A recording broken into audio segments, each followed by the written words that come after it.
하나님의 말씀 요한복음 1장 19절에서 28절입니다. 요한복음 1장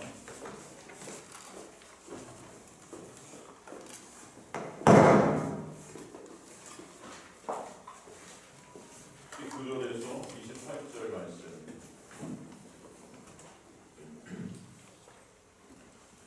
저였으면 저 여러분 교독하도록 하겠습니다. 요한복음 1장 19절에서 28절. 요한복음 1장 19절에서 28절. 저였으면 저 여러분 교독하도록 하겠습니다. 19절 제가 먼저 읽도록 하겠습니다.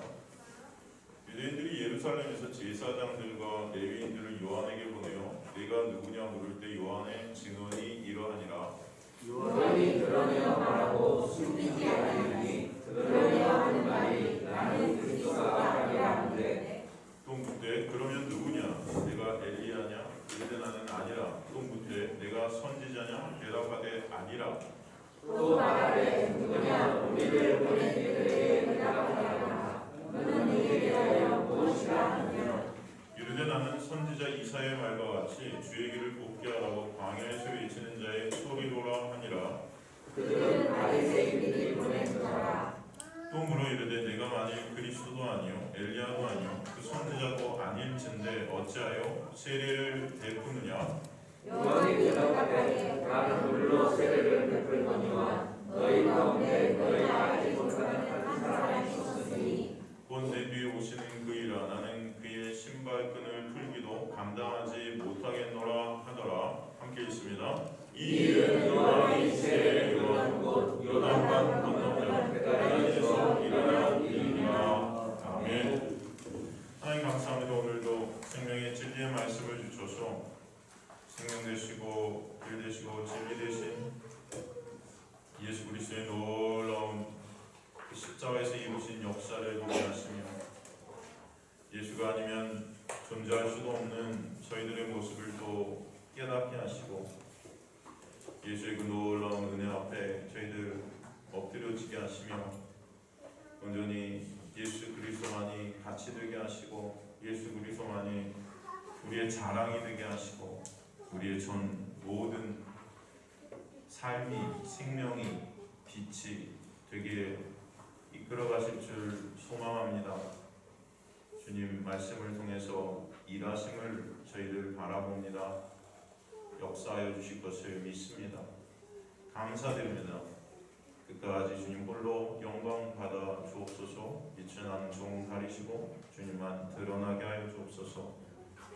예수 그리스도 이름으로 기도드리옵나이다. 아멘.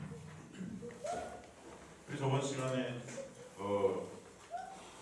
당시 이스라엘 전역에 센세이션을 일으켰던 그런 세례 요한. 사실 어떻게 보면은 우리가 생각할 때 뭐 어느 정도 이렇게 뭐 센세이션을 일으켰을까 하는 생각이 들 수도 있겠지만 정말 대단한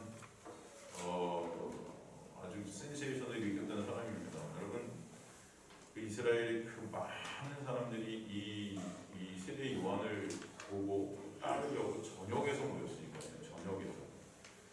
그때 이렇게 모인 사람들도 베드로, 뭐 요한, 그 제자들도 이 세례 요한 제자가 되려고 다 모였던 거였었어요. 그래서 나중에 다 예수님의 제자가 됐지만 그만큼 이 세례 요한은 대단한 사람으로서 그 이스라엘 전역에서 이 사람을 보고자 그렇게 열광했던 것을 읽는 수 있습니다. 지금도 보십시오, 여러분. 뭐 많은 사람들이 처음엔 잘 나가다가도 이단으로 나중에 빠지는 경우가 참 많거든요. 그 이유가 뭐냐면 사람들이 좁고 추앙해서 그래요. 처음에는 안 그랬는데 그래도 복음을 전한다 했던 사람들이 좁고 추앙하기 시작하고, 그죠? 존경하기 시작하고 따르기 시작하니까 지들이 왕이 되는 거예요. 다. 근데 가만히 보면은 뭐 별것도 아니에요. 몇 명이 따르니까 그게 많은 숫자가 따르는 것도 아닌데도 그렇게 따르다 보면 사람들이 지들이 왕이 되고 있어요. 근데 여러분 세례 요한은 당시 진짜 이스라엘 전역에서 많은 사람들이 따랐다는 거예요. 그런데도 오늘 저번 시간에 우리가 살펴봤던 것 같이 네가 그리스도냐 했더니 뭐라 그래요? 나는 아니라고 그랬어요. 나는 없다는 것이죠.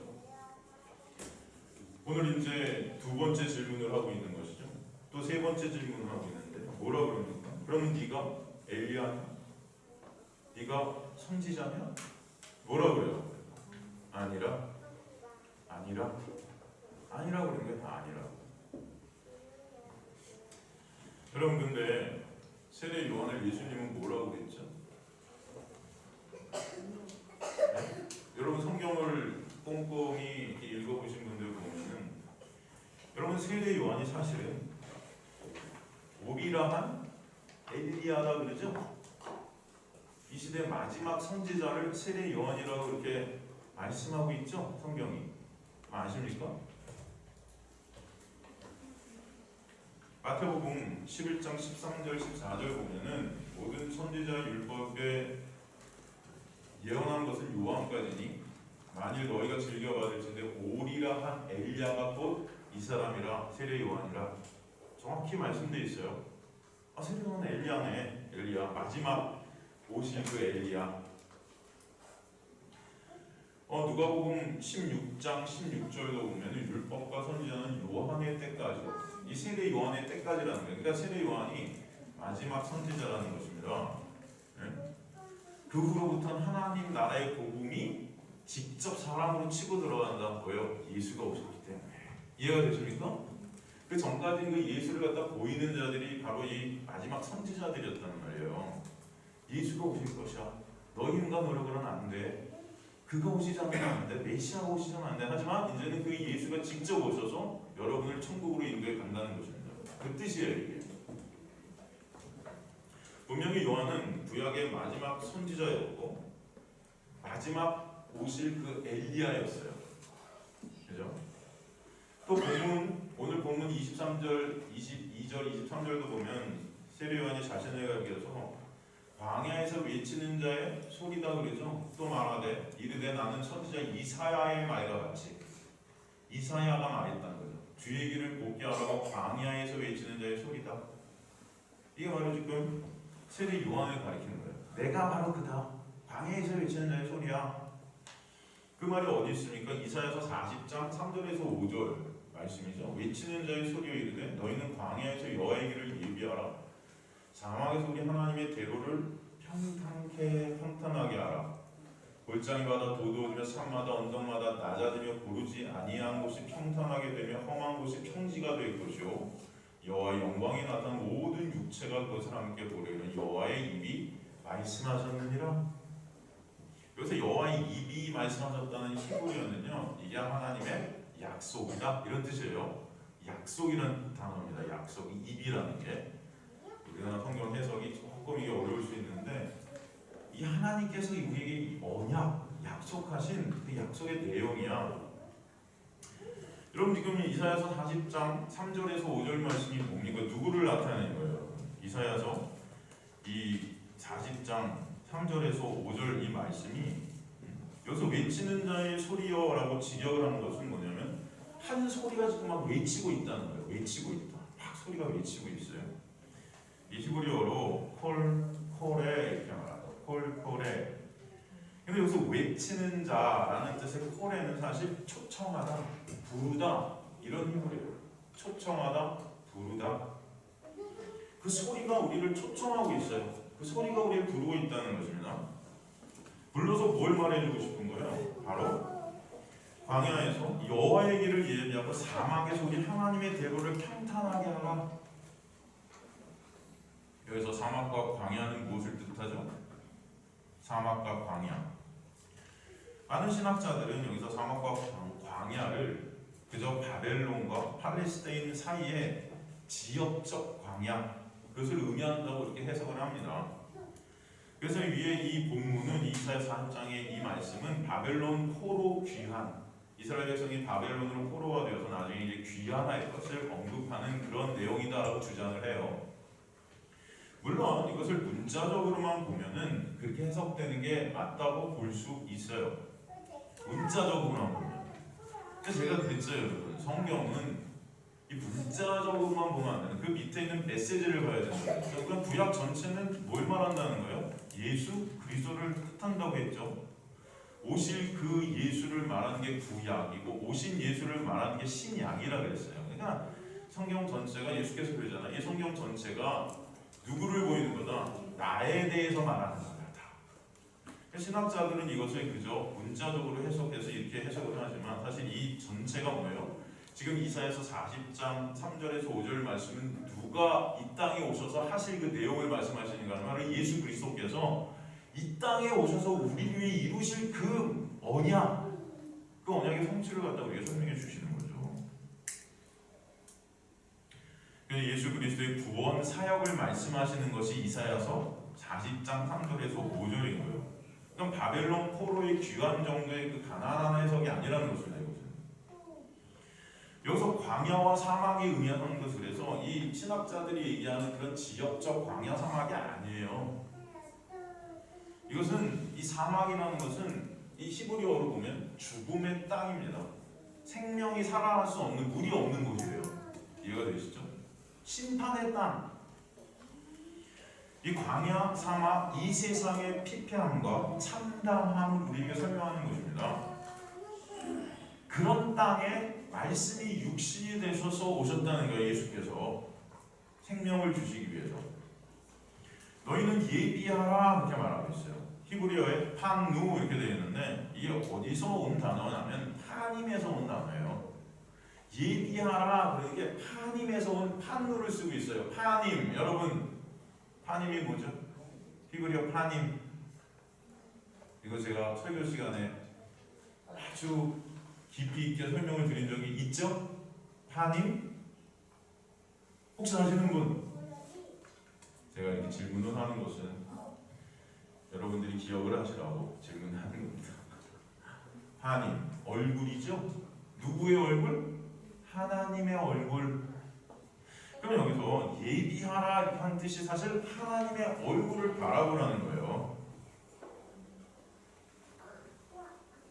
근데 재미있는 것은 여기서 이 길이라는 것, 이 길이라는 히브리어 데레크와 이게 같이 쓰이게 되면은 정결하게 된 것이다 라는 뜻이 있어요. 참 어렵다, 좀 어려운데 이 길이라는 히브리어 이게 섞여버리면 정결하게 된대요. 그러니까 다른 말로 말하면 믿음의 주여 온전케 하시는 이인 예수를 바라보라. 그 예수를 바라보는 자체가 뭐예요? 정결함이야. 그런 뜻이에요, 여러분. 이해가 되십니까? 여러분의 힘과 노력으로 우리는 우리 스스로를 정결하게 할 수 있다, 없다? 없다. 예수 그리스도의 놀라운 은혜가 아니면 정결함은 있을 수가 없다는 것을 우리에게 설명해 주시는 거예요. 이미 이사야서에서. 그게 바로 예비하라 이런 뜻이래요. 예비하라. 여러분 좀 어려울 수 있지만 이것들을 잘 이해해 주시기 바랍니다. 여러분 이거 하나하나를 여러분 잘 아셔야 돼요. 여호와의 얼굴을 우리의 시선이 향하게 되면, 우리 시선이 여호와의 얼굴이 향하게 되면 우리의 죄가 그 앞에 드러나게 되고 예수 그리스도의 십자가에 고혈이 아니면 안 되는 우리의 모습이 보여진다는 거죠. 그 말씀을 우리에게 해주시는 거예요. 그래서 우리는 예수가 아니면 안 된다는 것입니다. 여기서 사막에서 우리 하나님의 대로를 평탄케 하라는 또 무슨 말일까요? 평탄케 하라. 여기서 대로가 의미하는 거가 뭘까요? 대로. 큰 길. 대로. 1차적으로 신학자들은 이것도 문자적으로 해석을 하면 물론 디아스포라, 바벨론 포로로 갔던 그런 이스라엘의 땅을 잃어버린, 곳곳으로 흩어졌던 이들이 다시 유다 땅으로 돌아가는 그 길을 말한다 이렇게 신학자들은 얘기를 해요. 그 길. 그러나 진짜 의미하는 이 대로는 죄로 인해 길을 잃은 자들이 다시 가게 될 거룩한 하나님의 구원의 길을 설명하는 것이 대로입니다. 그런데 그 대로를 평탄케 하시는 분이 계시다는 거예요. 우리가 가게 될 그 구원의 길, 그걸 인간 스스로의 힘과 노력으로는 절대 스스로들이 그 대로를 갈 수 없기 때문에, 왜? 너무 꾸불꾸불하고 너무 장애물이 많아서 인간 스스로의 힘과 노력은 그 길을 갈 수가 없어요, 여러분. 그래서 그것을 깨끗하게 우리가 갈 수 있게끔 정리해 주시는 분이 계시다는 거예요. 이해가 되십니까? 평탄케 한다는 거예요, 그걸. 골짜기마다 도두어지고 산마다 언덕마다 낮아지고 고르지 않은 곳이 평탄하게 되고 험한 곳이 평지가 될 거야. 누구에 의해서? 예수 그리스도. 그래서 대로는요 사실은 기왕 큰 길이 아니고 거룩한 길입니다.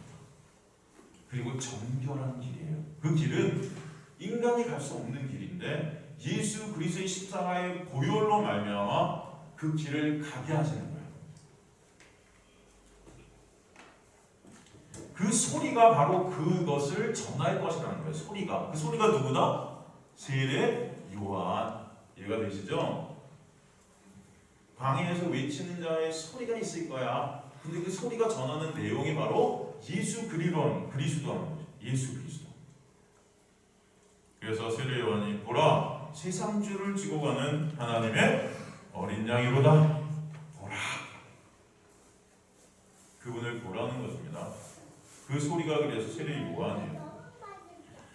4절에 골짜기마다 도두어지며 산마다 언덕마다 낮아지고 고르지 않은 곳이 평탄하게 되고 험한 곳이 평지가 될 거야. 이 도두어진다는 이 인나스라는 히브리어, 이 동사원형이 이 나사로, 이게 무엇인가가 들려 올려진다는 것입니다. 무엇인가가 들려 올려진다, 도두어진다. 이 단어가 여기서 그냥 단순 제기형으로 사용됐는데 그 말의 의미는 무엇이냐면은 이것이 누군가의 개입으로 인해서 이렇게 된다는 거예요. 이해가 되시죠? 누군가의 개입, 그 누가? 누굴까요? 예수 그리스도. 그러니까 사람의 힘과 노력은 절대 이게 될 수 없는 일이라는 거예요. 이 낮아지며라는 샤펠이라는 히브리어도 이 단어의 뜻이 낮아지다, 겸손하게 되어지다로 수동태로 쓰이고 있어요. 이 말도 마찬가지로 하나님의 주권으로 말미암아 절대 낮아질 수 없는 인간들이 낮아지게 되어진다는 거예요. 그러므로 하나님의 은혜만을 의존케 되는 자로 주님께서 만드시겠다.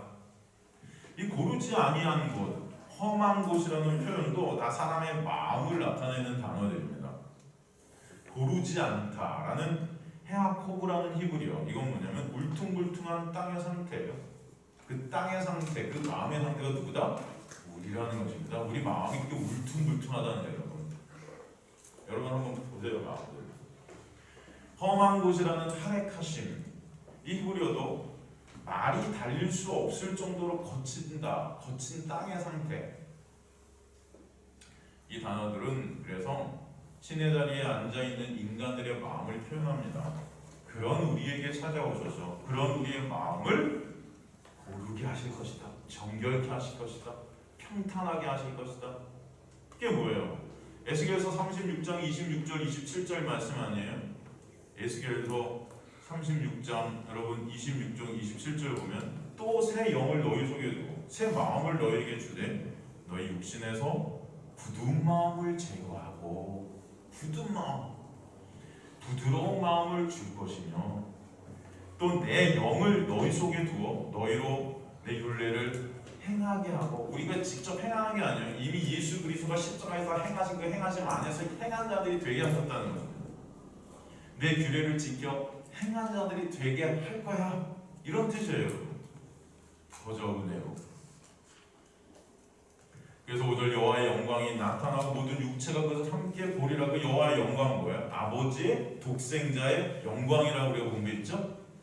그게 예수 안에서 나타난다는 것입니다. 그것을 모든 육체 인간들이 다 보게 된 거예요.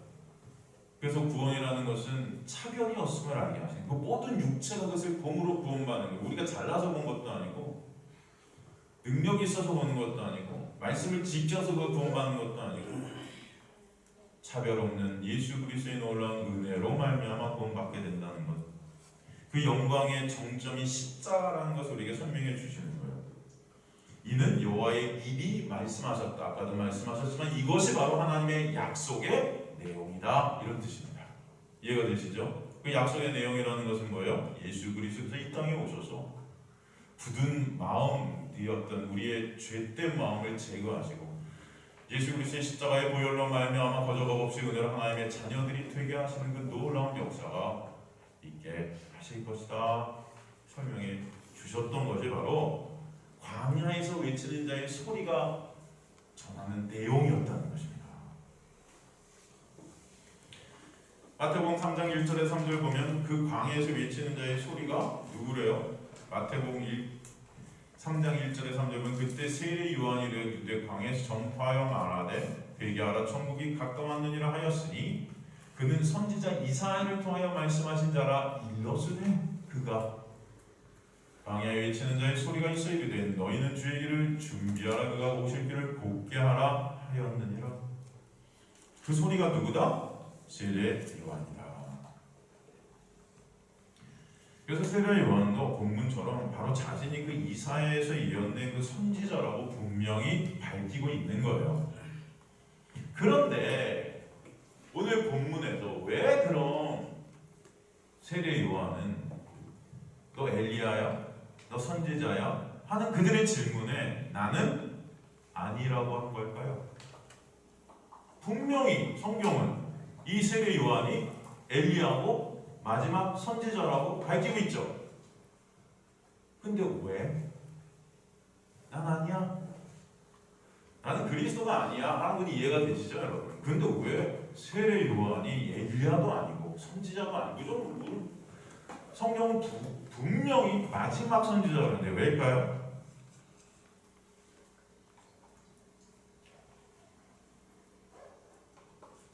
이유가 뭘까요?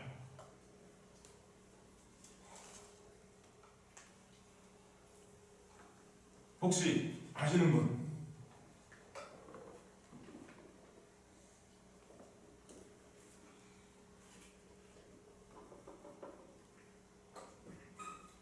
제가 이렇게 질문을 드리고 바로 여러분에게 답을 드릴 수도 있지만 이 문제에 대해서 여러분이 조금이라도 생각하고 깊이 있게 이게 뭘까 한번 보게 되는 이 시간도 참 귀하다라는 생각이 저는 또 듭니다. 30분 동안 우리 생각하다 집에 갈까요? 왜 아니라고 했을까요?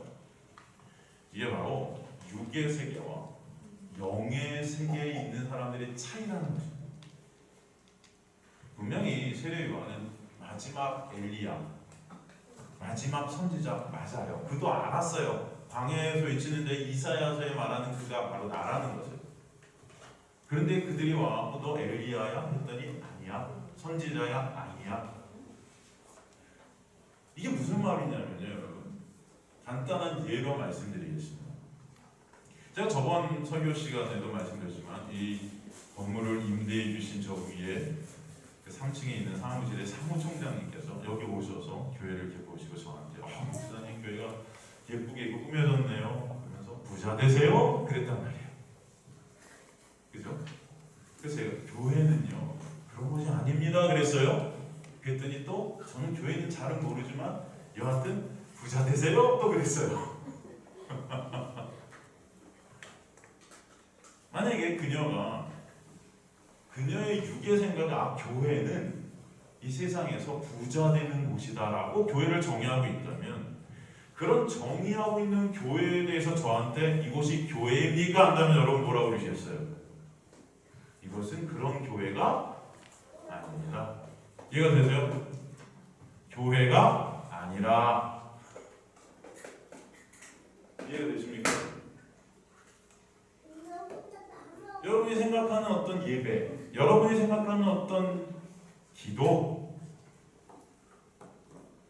이게 뭐예요? 우리가 여태까지 교회 다니면서 생각하는 기도, 예배 이런 거 다 하나님께 뭔가 내가 요구하고 드리고 뭔가 하면 하나님께서 나한테 보답해 주실 어떤 그런 것들, 하나님 해주세요, 이거 해주세요 막 요청하면 하나님은 들어주시고 들어주지 않는 거 어떡하지 막 우리 전전긍긍하고 하는 이 기도라고 생각하는 기도.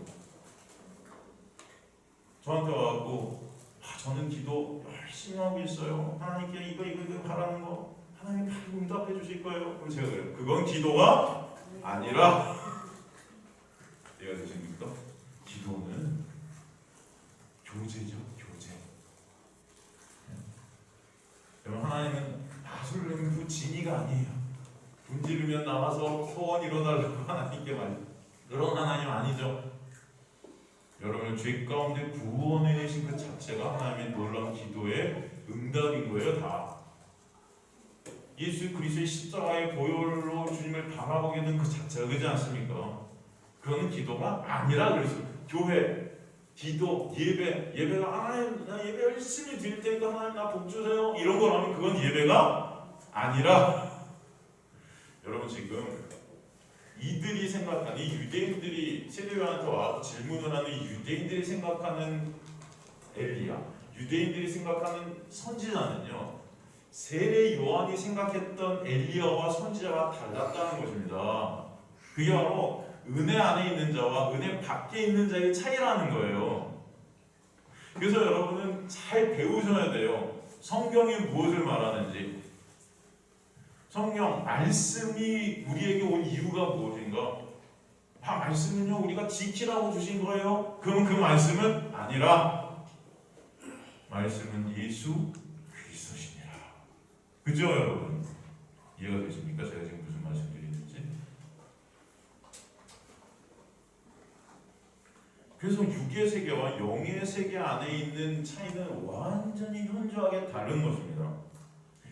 지금 세례 요한은 너희들이 살고 있는 그 어둠의 세계 그리고 내가 살고 있는 그 은혜의 빛의 세계는 완전히 다른 세계이기 때문에 너희는 내가 설명을 아무리 해도 못 알아먹어. 다른 뜻이 여기 담겨있는 거예요.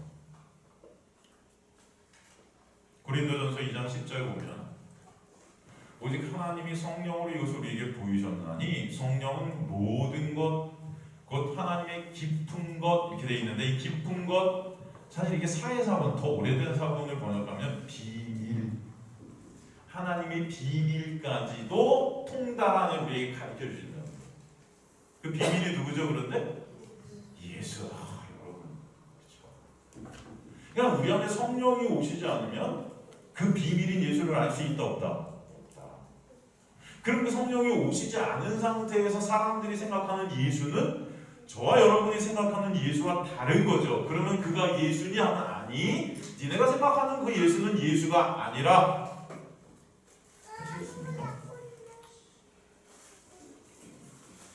고린도서 2장 13절 14절도 보면 우리가 이것을 말하냐 사람의 지혜가 가르친 말로 아니야 오직 성령으로 가르치신 것으로 아니 영적인 일은 영적인 것으로 분별하느니라. 그래서 영적인 일은 육적인 사람들이 알 수도 없고 이해할 수도 없어요.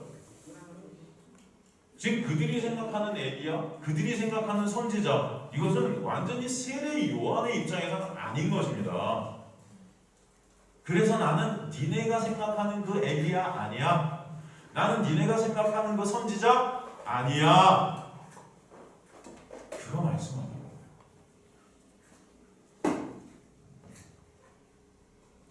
말라기서 4장 5절에서 6절 보면은 보라 여호와의 크고 두려운 날이 이르기 전에 내가 선지자 엘리야를 너에게 보내리니 그가 아버지의 마음을 자녀에게로 돌이키게 하고 자녀들의 마음을 그들의 아버지에게로 돌이키게 하리라. 돌이키지 아니하면 두렵건대 내가 와서 저주로 그 땅을 칠까 하노라 하시니라. 이게 지금 엘리야에 대한 예언이에요. 그런데 사실 이 예언을 여러분 가만히 보세요. 지금 뭐 말하는 걸까요? 네? 이 말라기서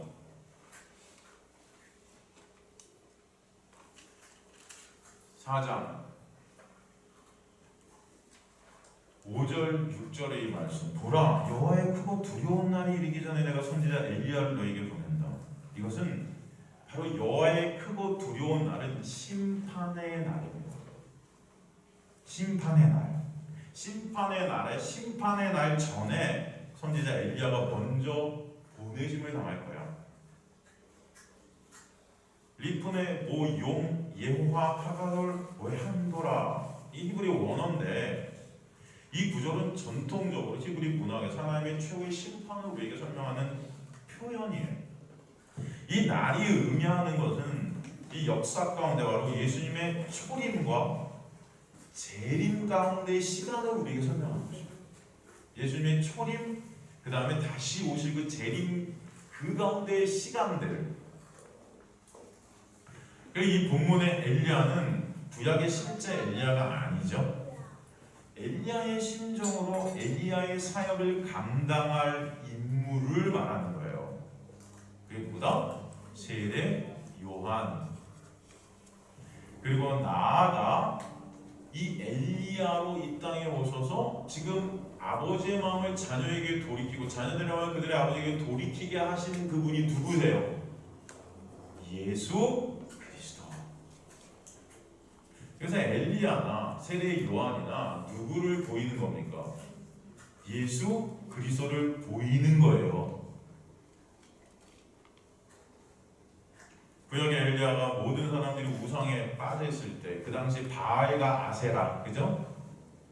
그들에게 하나님의 말씀을 선포해서 우상에서 돌아오라고 하지 않았습니까? 마찬가지로 세례 요한도 율법으로 나의 영광들을, 인간의 영광들을 챙기고 있는 당시 유대교, 그 우상화시킨 그 유대교 사람들에게서 회개하라, 그 율법에서 빠져나오라, 이렇게 선포했던 것을 우리는 볼 수 있죠. 그가 바로 아비의 마음을 자녀에게로 돌이키고 자녀들의 마음을 그들에게 아비에게로 다시 돌이키게 하는 것. 그게 사실은 엘리야가 말했던 예수께서 이 땅에 오셔서 십자가를 통해서 하실 사역이었다는 것입니다. 그래서 우리에게 설명하고 있는 거예요. 그래서 사실 이 예언은 예수 그리스도의 사역을 예언하는 것이고, 이것은 오직 예수 그리스도만 하실 수 있는 사역임을 말씀해 주시는 거예요. 지금 말라기서는 예수께서 십자가에서 타락한 모든 죄인들의 죄를 짊어지심으로 아버지의 마음이 자녀에게로 다시 돌이키게 하시고, 그리고 예수 그리스도 승천하셔서 성령께서 이 땅에 오셔서 자녀들의 마음에 들어오셔서 그 마음을 돌이켜 아버지에게로 향하게 하실 것을 가리켜 엘리야의 사역이다 말씀하신 것입니다. 이해가 되시죠? 그런데 세례 요한이 예수님 앞에 와서 예수님과 똑같이 회개하라, 천국이 가까웠다. 그 천국은 누구 이름이에요? 예수 그리스도예요. 자녀들의 마음을 돌이키는 사역을 먼저 하고 있는 것입니다. 그것을 통해서 예수 그리스도의 놀라운 은혜가 아니면 안 된다는 것을 다시 한번 우리에게 설명해 주시는 거예요. 그래서 세례 요한의 이 엘리야 사역이라는 것은 예수께서 이루실 그 사역을 상징적으로 보여주는 것이었어요. 그래서 요한의 사역 자체가 아비의 마음을 자녀의 마음을 화목하게 돌이킬 수 없는 것입니다. 이 사역 자체는 참 엘리야이신 예수 그리스도를 예표한 그 엘리야의 사역을 미리 보여주는 것, 이게 바로 세례 요한을 주님께서 상징적으로 마지막 선지자다라고 말씀하신 이유인 거예요. 그래서 세례 요한의 삶을 엘리야의 삶이라고 가리키신 후에 바로 예수 그리스도께서 그 엘리야, 그 세례 요한의 삶을 그대로 따라 가신 것이죠. 이해가 되십니까? 세례 요한이 예수 그리스도께서 가실 그 사역을 미리 우리에게 설명해 주시는 역할을 한 거예요. 마태복음 17장 10절에 13절 보면 제자들이 물어 이르되 그러면 어찌하여 서기관들이 엘리야가 먼저 와야 하리라 하나이까? 예수께서 대답하여 이르시되 엘리야가 과연 먼저 와서 모든 일을 회복하리라. 내가 너희에게 말하는 엘리야가 이미 왔으되 사람들이 알지 못하여 임의로 대우하였도다. 인자도 이와 같이 그들에게 고난을 받으리라. 이해가 되시죠, 여러분? 이 말씀이 무슨 말씀인지?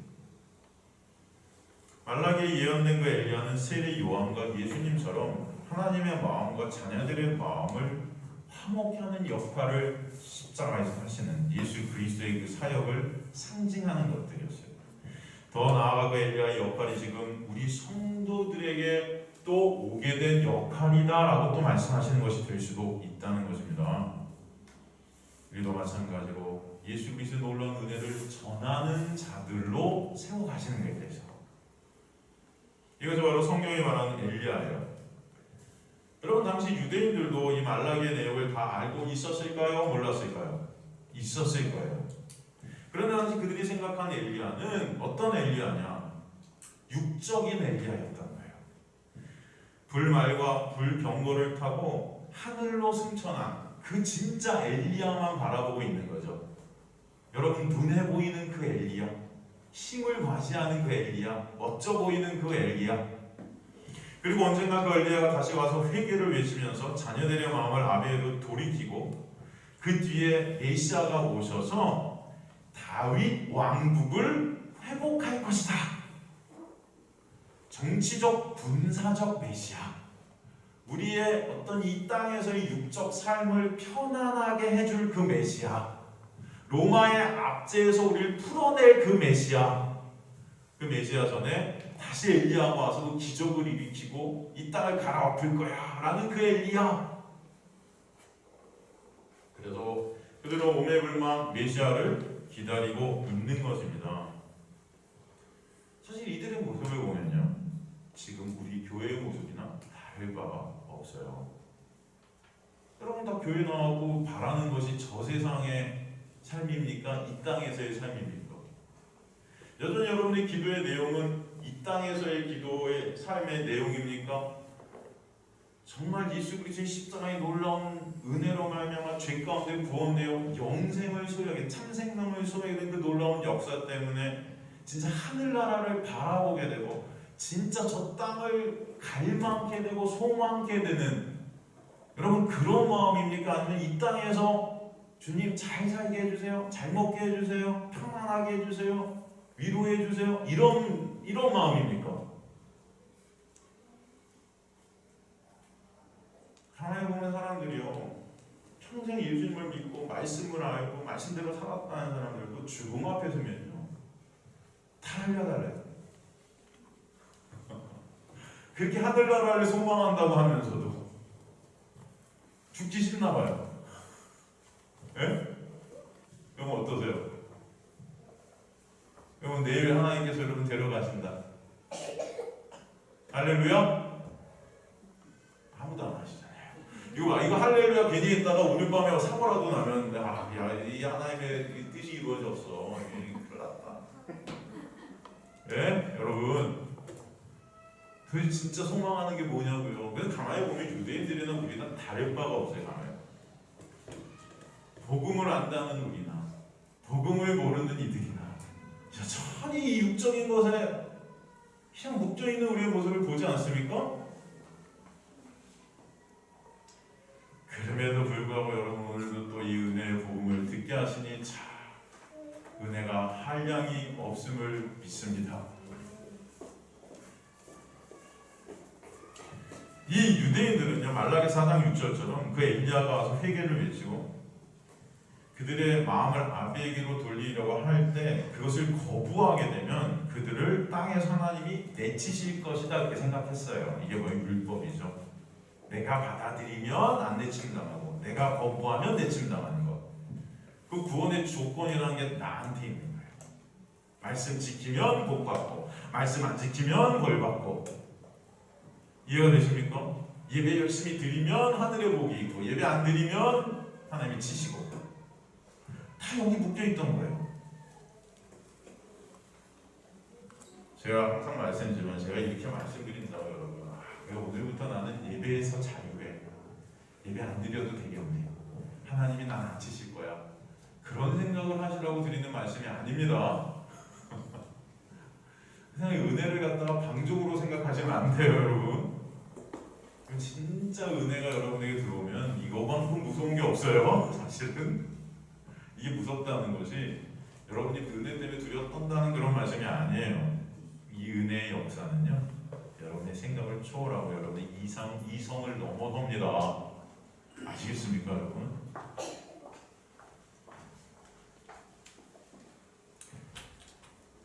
이 요한은 그래서 여러분 이들이 생각하는 그 엘리야가 아니었음을 말씀해 주시는 거예요. 마태복음 3장 1절에서 10절 보면은 세례 요한이 광야에서 막 전파를 했는데 회개하라 천국이 가까웠다고. 그는 선지자 이사야를 통해 말씀하신 자인 일렀을 때 광야에 있는 자의 소리가 있으리되 너희는 주의 길을 준비하라 그가 오실 길을 곱게 하라 하였느니라. 이 요한은 낙타털 옷을 입고 이게 바로 엘리야의 모습이었거든요. 허리에 가죽띠를 띠고 음식은 메뚜기와 속청이었더라. 이때 예루살렘 온 유대 땅 요단강 사방에서 그에게 나오는 거예요. 이 엘리야인 줄 알고, 선지자인 줄 알고, 혹시 메시아 아니야? 자기들이 죄를 자복하고 요단강가에서 그에게 세례를 받는 거예요. 왜? 혹시 하나님께서 나 치시지 않을까? 요한이 많은 바리새인들과 사두개인들이 세례 베푸는 데로 오는 것을 보고 이르되 독사의 자식들아, 누가 너희를 가리켜 임박한 징노를 피하느냐? 여러분, 세례 받겠다고 나오면 좋아해야 되는 거 아니에요? 제 앞에 누가 세례 받으러 나왔는데, 야, 가. 넌 세례 받을 자격도 없어. 이 못된 놈 새끼야. 그렇다면 여러분, 다들 절 미워하겠죠? 우리 성도들은? 지금 그러는 거예요. 독사의 자식들아, 이 뱀 새끼야, 이 사탄 새끼야, 그런 거 아니에요. 마귀 새끼야, 독사. 왜 그랬을까요? 여러분, 그들은 그 당시에 세례를 나오는 그 자체도 뭐예요? 하나의 율법이었어요. 이해가 되세요? 세례를 받는 그 자체로 말미암아 내 의를 챙겨서 하나님께 쓰려는 거예요. 이게 정결 의식과 똑같은 거였습니다. 세례, 물로 씻음, 물로 죽는 거. 여러분, 유대인들이 생각하는 그 정결 예식 율법 아니에요. 다 내 스스로의 힘과 노력으로 나를 깨끗하게 하겠다는 거예요. 이 세례도 그거 하나의 차원이었습니다. 그런 차원. 그러니까 세례 요한은 그걸 안 거죠. 이들의 마음을. 니네 힘과 노력으로 세례 받으면 천국 갈 거야. 지금도 여러분, 세례 못 받으면 천국 못 간다 이런 말 하는 사람들이 있잖아요. 그 세례라는 행위. 그러니까 엘리야의 역할을 하는 세례 요한을 잘못 본 것입니다. 정치적, 경제적, 군사적 길을 닦는 그런 엘리야로 그들은 본 거예요. 그들의 관심은 여전히 내 유, 나의 어떤 가족, 내 교회, 다 나로 묶여 있는 거예요. 다 나. 내 것.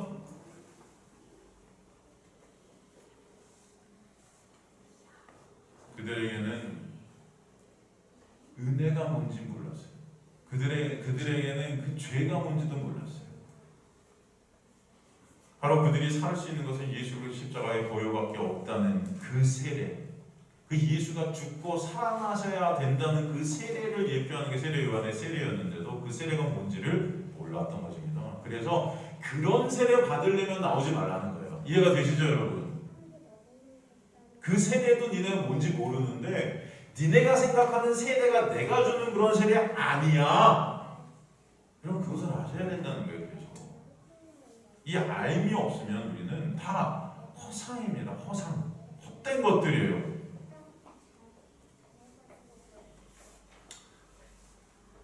바로 그들이 기다렸던 선지자도 마찬가지였어요. 그들이 기다렸던 선지자는 신명기 18장에 나오는 선지자죠. 신명기 18장 15절에서 19절을 보면은 내 하나님 여호와께서 너희 가운데 내 형제 중에서 너를 위하여 나와 같은 선지자 하나를 일으키시리니 너희는 그의 말을 들을지어다. 이것이 곧 네가 총회의 날에 호렙산에서 내 하나님 여호와께 구한 것이라. 곧 네가 말하기를 내가 다시는 내 하나님 여호와의 음성을 듣지 않게 하시고 다시는 이 큰 불을 보지 않게 하소서. 두렵건대 내가 죽을 듯 하나이다 하매 그 여호와께서 내게 이르시되 그들의 말이 옳도다.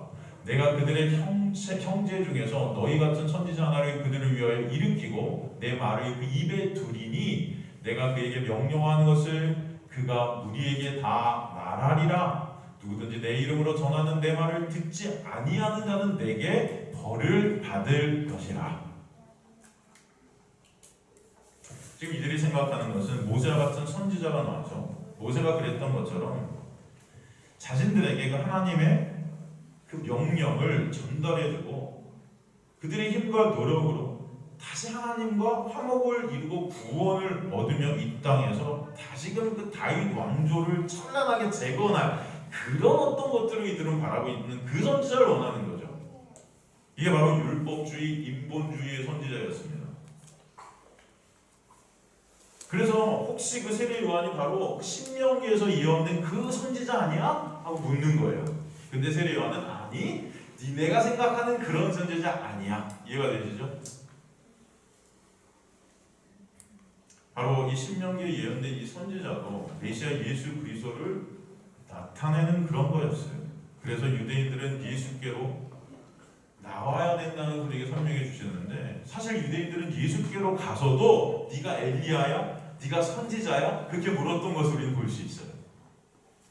다 그들이 원하는 것은 힘의 메시아, 정치적 군사적 내 육을 편안하게 해줄 그 메시아, 그것을 원했던 것입니다.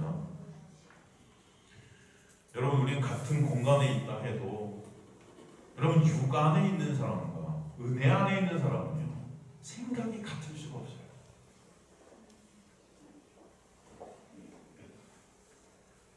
오랜 시간 옆자리에 앉아서 기차를 타고 서울에서 부산에 간다 해도요, 그 옆에 있는 사람과 생각이 완전히 다르면 대화가 될 수가 없습니다. 옆에 있는 사람이 사람을 갖다가 50명 죽은 살인마라고 생각해보세요. 그 사람과 앉아갖고 가는데 어떤 대화를 할 수 있을까? 예? 그래서 세례 요한은 굳이 이들에게 설명하려고 설득하려고 하지 않았던 거예요. 어둠 속에 속한 자들의 질문에 자기가 속한 빛의 언어는 먹히질 않았던 거죠. 우리가 그래서 은혜를 모르는 자들과 얘기할 때 답답함이 있는 거예요. 답답함. 그 주님께서도 제자들에게 항상 내가 메시아라는 것, 그것을 밝히라고 하지 않으셨죠? 십자가 전까지는 다 말하지 말라 그러는 거예요. 왜? 말해봤자 이해를 못해, 사람들이. 이해를 못해. 다 정치적 군사적 메시아로 오해하기 때문에 예수님을 이렇게 따라다니는 거 아니겠습니까? 그래서 우리의 왕이 돼주세요 막 한 거 아니에요. 근데 예수님은 항상 그들을 피해서 도망가셨죠. 왜? 그들이 원하는 그 왕이 아니었기 때문이에요. 여러분, 이렇게 예수 그리스도의 놀라운 은혜 안에 있는 자들은요, 가치관이 다르고요, 관점이 다르고요, 보는 눈이 변할 수밖에 없다는 것을 아셔야 돼요. 그래서 그리스도인들은 은혜를 내놓는 자들이 될 줄로 믿습니다. 그리스도인들은 내가 아니라 내가 부인되는 자리로 끌려가는 자들이 그리스도인들이 되어야 될 줄로 믿습니다. 주님께서 여러분을 그런 자리로 이끌어 가시는 거예요. 내가 아니라. 예수 그리스도의 은혜가 아니면 안 되는 자들은요, 그 예수 그리스도의 은혜의 관점에서 모든 것들을 보게 됩니다. 그 은혜가 아니면 안 되는 나를 알게 되고, 그 은혜가 아니면 안 되는 너를 알게 되고, 그 은혜가 아니면 안 되는 우리 공동체를 보게 되는 거예요. 여러분, 제가 예전에 말씀드린 빙점이라는 소설을 쓴 미우라 아야코 여사, 그분이 어떻게 빙점을 쓰게 됐어요? 여러분, 빙점이라는 책 읽어보셨어요? 그 원죄, 인간의 원죄에 대해서 다룬 소설이에요. 굉장히 아주 센세이션을 일으킨 그런 소설이죠. 여러분, 미우라 아야코 여사가 어떻게 이 빙점이라는 소설을 쓰게 됐다고 그랬죠? 제가 설명해 드렸었죠. 미우라 아야코 여사는 예수님을 몰랐던 사람인데 남편에 의해서 전도를 받습니다. 복음을 전해듣고 예수를 알게 되는 은혜죠. 그 미우라 아야코 여사는 작은 구멍가게를 했습니다. 그래서 먹고 살았어요. 근데 예수님을 알게 되고 그 은혜를 알게 되니까 너무 감사한 거예요. 그래서 어떻게 하면 사람들한테 은혜를 나눠줄까 생각해 보니까 많은 사람들이 필요한 것들을 갖다 놓게 되고, 어떻게 하면 사람들이 더 좋은 서비스를 해줄까 생각하게 된 거예요. 이해가 되십니까? 그러다 보니까 어떻게 해요? 사람들한테 친절하게 되고, 오는 사람들에게 많은 물건을 주려고 하는 마음이 있으니까 더 잘 진열하게 되고, 사람들이 좋아할 거야, 안 좋아할 거야? 좋아하니까 장사가 잘 되는 거예요. 그러니까 장사가 잘 되고 보니까 저 한 100m 있는데 구멍가게가 똑같은 구멍가게가 하나 있는데 거기 손님들이 어떻게 해요? 줄어드는 거예요. 그걸 알게 된 거예요. 왜냐면 많은 사람들이 거기 같은 사람들 그 미우라 아야코 가게에 오는 겁니다. 어떻게 했을까요? 미우라 아야코. 그 사실을 안 이후부터 물건을 갖다 놓지 않기 시작해요. 여러분 같으면 그렇게 했겠어요? 물건을 안 갖다 놔요. 그리고 사람들이 와서 이 물건이 있으면 아 저희 가게는 없는데 저 밑에 100m 밑에 가면 가게가 하나 더 있습니다. 거기 가시면 이 물건이 있으니까 사세요. 이해가 되세요? 안 되세요? 여러분 같으면 어떻게 하셨겠어요? 바보 아니야? 바보?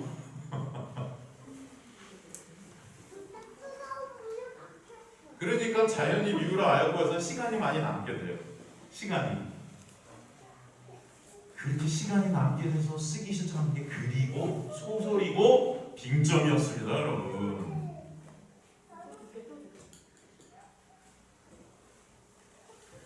한 그리스도인 이발사분이 계셨어요. 싫어합니다.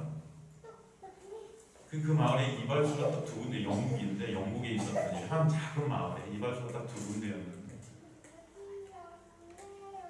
이분이 예수님을 알게 되고 열심히 이발을 했는데 옆에 있는 가게에서 그 이발을 하시는 분이 아프게 된 거예요.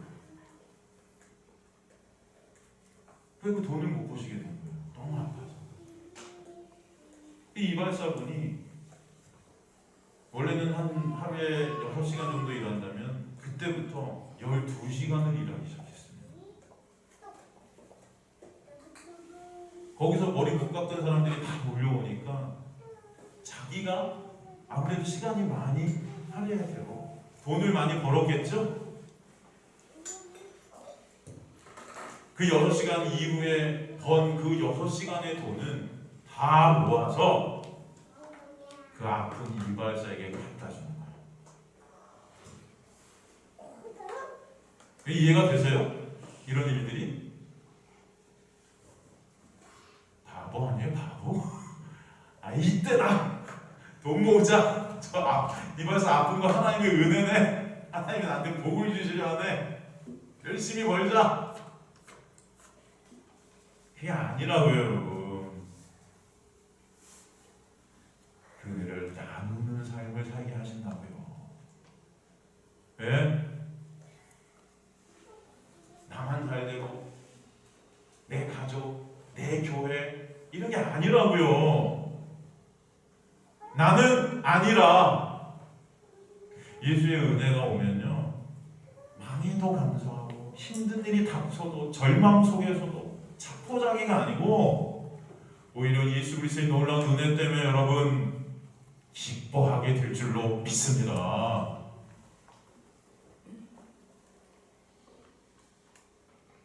이게 바로 은혜 안에 있는 자들이에요, 여러분. 나는 아닌 거예요. 예수 때문에 예수가 가치가 되시고 예수가 은혜, 그 예수의 은혜가 너무나 귀하고 놀라우니까 내가 그 안에서 사라지는 거예요, 자꾸. 이런 얘기들은 여러분 수없이 많이 있어요. 또 한 얘기 해드릴까요? 아프리카에 어떤 아프리카인이 예수님을 만나게 됐어요. 근데 이분은요 고질병이 있었습니다. 고질병. 코끼리 피부병이라는 병 아세요? 코끼리 피부병. 이 다리 온 관절들이 다 부어 올라요. 그래서 고통이 어마어마합니다. 관절들이 부어, 다리 관절. 그래서 조금 걷는데도 너무 힘든 거예요. 이 고질병이었어요, 이분이. 근데 이분이 예수님을 알게 된 거예요. 그가 예수님의 놀라운 은혜를 알게 되니까 이 은혜를 전하고 싶은 겁니다. 그래서 그 코끼리 다리병, 그 코끼리 다리 관절이 부어오른 관절을 들고 온 마을을 돌아다니기 시작했어요. 네? 그가 살던 그 마을의 모든 가정들을 다 찾아갑니다. 그래서 복음을 전해요. 그들이 믿건 말건 감사해서 예수 그리스도의 십자가가 아니면 안 된다고, 그 은혜가 아니면 우리는 죽는다고. 의사를 만났는데 의사가 말려요. 그만 다니시라고. 큰일 난다고. 근데 그 의사랑 얘기하다가 한 20km 정도 떨어진 마을이 있는데, 아프리카입니다. 이거 아프리카. 거긴 복음이 한 명도 복음을 듣지 못했다는 소리를 또 듣게 돼요. 근데 의사가 그 말을 하면서 아차요. 죄송합니다. 제가 괜한 말을 했네. 가시면 안 돼요. 가시면 안 돼요. 당신 가면은 죽습니다. 이런 다리로 갔다가 오지 못합니다. 여기. 밤중에 그가 생각을 하죠. 가면은 안 되는 건 아는데 안 가고는 못 베기겠는 거. 마음속에서 이 복음이 불일 듯 일어나서 은혜가 너무나 감사해. 이걸 전하고 싶은 그들도 알아야 된다는 거예요. 네? 자기도 모르게 새벽에 눈이 떠집니다. 새벽에 그 다리를 이끌고 20km를 걷기 시작해요. 그래서 어둡게 겨우 그 마을에 도착해서 밤늦게까지 모든 집들을 다 방문을 합니다. 그래서 은혜를 전해요. 복음을 전해요. 예수를 전해요.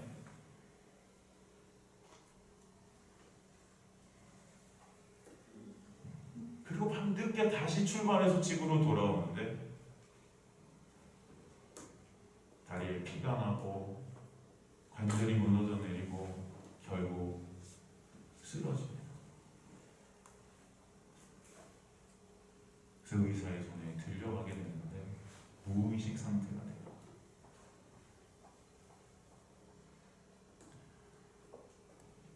바보죠? 그럼 어떻게 된 것 같아요? 바보입니까? 바보 같다. 이 바보 같은 놈. 무슨 예수의 복음을 전하려고 저렇게 얘기하는 아이고 바보. 바보 맞네. 여러분, 진정 예수가 가치가 되면요, 예수가 여러분의 주인이 되면요, 예수가 여러분의 삶을 이끌기 시작하면요, 나는 아니라 예수만 보이는 거예요. 예수의 가치가 모든 것이 되는 것입니다. 육으로는 알아요. 내가 갔다 오면 죽을 수도 있겠구나. 하지만 예수의 놀라운 은혜가 아니면 안 되는 나를 살려주신 그 가치 때문에 그분을 전하지 않고서는 못 견디는 거예요. 그 은혜가 저는 저와 여러분에게 있게 되기를 간절히 소망합니다. 그는 자기 자신을 보지 않았던 자예요. 왜? 예수 때문에. 제가 지금 말씀드리니까 여러분 자신을 보지 마세요가 아니에요. 여러분은 보지 말라고 해도 보거든요. 제가 지금 말씀드리는 것은 그가 어떻게 그 일을 할 수 있었을까? 그게 인간의 힘일까요? 하나님의 놀라운 역사라는 것입니다. 하나님의 은혜가 여러분의 삶을 이끌어가면은 그렇게 내가 없는 자리, 예수만 주인된 자리, 예수만 가치된 자리로 인도에 가실 줄 믿습니다. 여러분, 구원이라는 것은 나만을 바라보던 시선이 옮겨지는 거예요. 구원은 뭐다? 나만을 바라보는 시선이 점점 옮겨져요. 누구에게로? 옆에 형제 자매, 옆에 있는 교회, 옆에 있는 이웃. 그 은혜를 나누게 하시는 거예요. 나누게 하시는 거예요. 나만 잘 되면 돼. 우리 가족만 잘 되면 돼. 우리 교회만 잘 먹고 잘 사는데 건축해갖고 떵떵거리고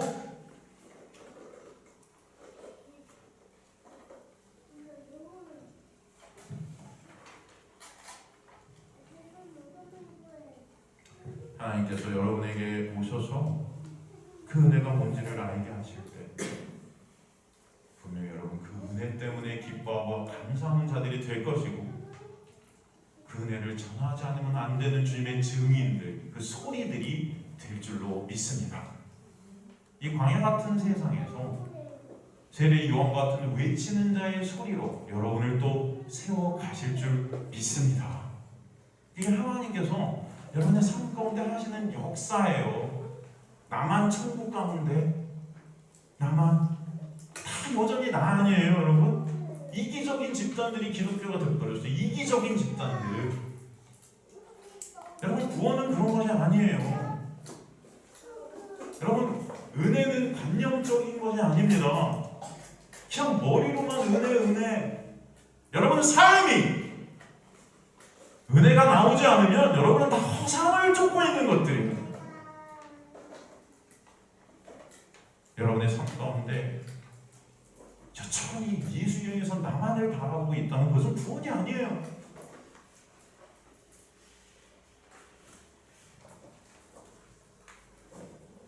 주님께서는 저와 여러분을 그래서 나는 아리라는 그 자리로 이끌어 가실 줄 믿습니다. 그래서 성도 안에, 성도의 삶 안에는 나는 없고 나는 자꾸 부인되어지고 예수만 드러나게 하시는 거예요. 그 역사가 여러분의 삶 가운데 있게 될 간절히 소망합니다. 솔직히 저는요, 여러분 생각에 이 참 좋은 이 곳을 하나님께 주신 거 너무 감사해요. 저는. 그리고 여러분이 이곳을 위해서 얼마나 애쓰셨고 그러면 너무나 감사합니다. 그러나 제 소원은 여러분이 진정 말씀 안에서 은혜를 깨닫게 되고 은혜로 말미암아 어디 가시던 광야에 외치는 소리가 되어서 예수의 그리스도의 십자가의 복음을 전하게 하시고 그냥 말로만 전하는 자들이 아니라 여러분의 삶 가운데 그 은혜를 나누게 하시고 그 은혜 나눈 것이 여러분의 의가 되는 자들이 아니고 그 은혜가 아니면 안 되는 자들이기 때문에 그 은혜를 나누게 되는 역사가 있게 하시고 그 은혜 가운데 살아가게 하시는 놀라운 소원함이 저한테는 있어요. 성도의 삶은 자기가 빛이 아니라는 것을 인정하게 되는 삶이에요. 그래서 진정 빛 대신 예수 그리스도만을 증거하게 하십니다. 그 은혜를 나누는 저와 여러분 되시길 주님의 이름으로 간절히 축원합니다. 오늘도 주님께서는 은혜 가운데 여러분을 이끌어 가실 거예요.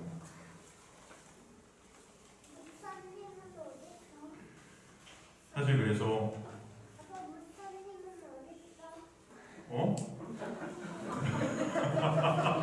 앞에도 막 읽으니까 내가 목사가 아닌 것 같지? 여기 있어. 나는 아니라. 여러분 예수만이 여러분의 모든 것 되시길 간절히 소망합니다. 예수만이 여러분의 가치 되시길 소망합니다. 이것도 아니고 예배당도 아니고 교회도 아니고 예수예요. 예수. 저 어디 가서는 예수만 같이 되시는 여러분도 아니에요. 내가 아니에요. 나는 아니라 예수만, 예수만, 오직 예수만. 여러분의 삶 가운데 그거 되시면 저는 소원이 없어요. 여러분의 삶 가운데 진정 예수만. 저도 저한테 신경 안 쓰셔도 됩니다. 물론 인간적으로 볼 때는 섭섭할 때도 저도 있겠지만 괜찮아요. 여러분들이 예수께 집중되어지시기를 간절히 소망합니다. 여러분 다 예수 때문에 진정 감사한 자들이잖아요. 그죠? 그 은혜가 나눠지게 하실 줄 믿습니다.